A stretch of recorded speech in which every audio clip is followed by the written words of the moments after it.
I'm an executive director from JHZ Enterprise. We are in agro-based and also conservation enterprise.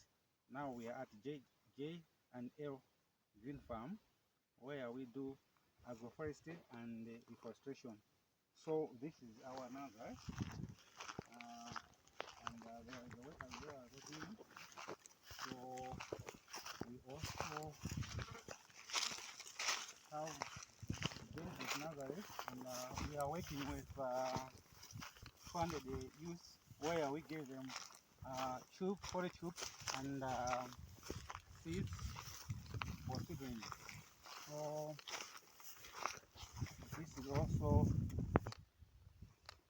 is our goat house, or collar in our language.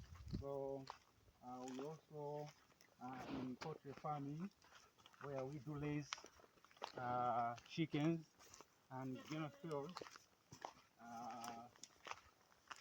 where we have about 100 to 150 chickens, and the goats are about 50 goats. Also, we are doing beekeeping.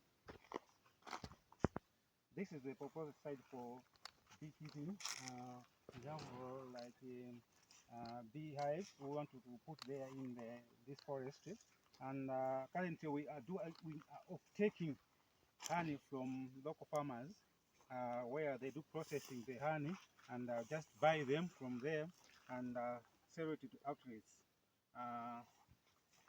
Currently we are seeking $40,000 US from investors. Thank you.